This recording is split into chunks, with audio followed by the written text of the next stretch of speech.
Hi, I'm Michael from Jim's Antennas and Security, and I'm here today to discuss different CCTV options for you around your house. With so many different options available to Australians, it can be very difficult to make a decision on what's right for you.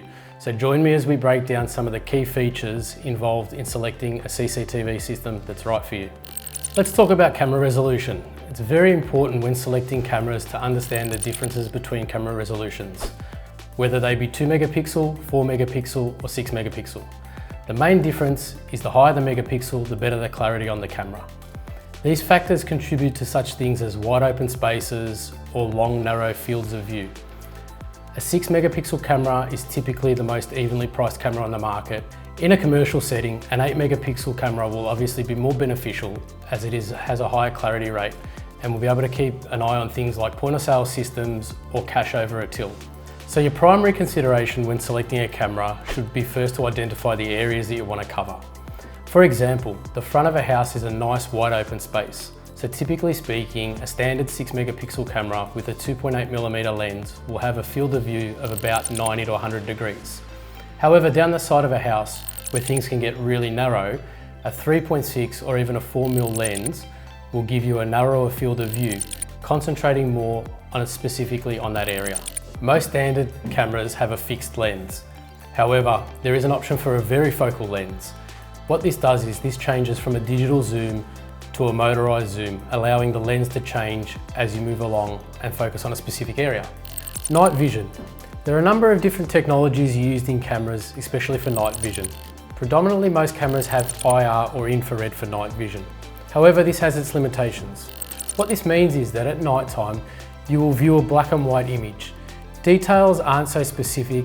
You can get infrared bounce or reflection off certain objects, and the range is limited, so you might not be able to see what it is you're required to see.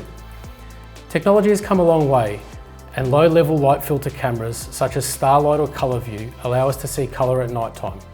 This gives us specific details like maybe the colour of somebody's t-shirt or the colour of a car or even a cap that they might be wearing. These crucial details can be the difference between apprehending an intruder.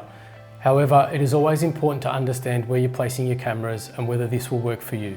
If you're unsure, speak to your technician and they will advise you on whether they will suit your needs.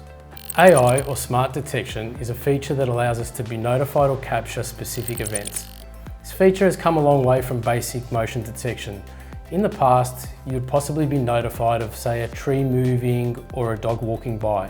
With advanced features such as tripwire, this gives us the ability to draw a virtual line that when crossed will act as a deterrent and set off things like lights and possibly alarms to actively deter, as they say, an intruder from crossing the line. Intrusion allows us to define a specific area or an object so that when taken we can incorporate things like AI features that will set off sirens and possibly lights to actively deter somebody from removing the object. So wired versus wireless. There are many things to consider when choosing whether to go wireless cameras or wired cameras. For example, a wireless camera will need batteries to be recharged and will have issues with things like data transferring. However, a wired camera is exactly what it suggests. It is wired directly from the camera to the recorder itself. There is no loss in data transfer, there's no need to change batteries, and there's no dropping out at all. This gives us consistent recording without missing anything. We will always suggest to go with a wired camera as our first preference, because when that critical event happens, the last thing we want is for a camera to drop out or not be recording the event that's happened.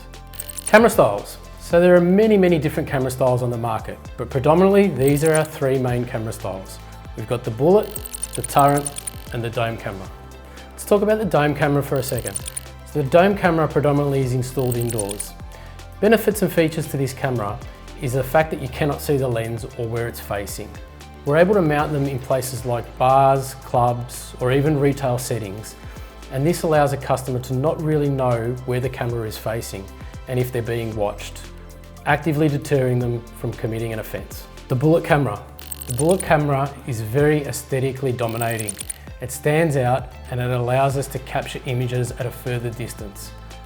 Mounting these out in factories and commercial settings will allow you to notice that you're being watched and give the presence that someone is watching.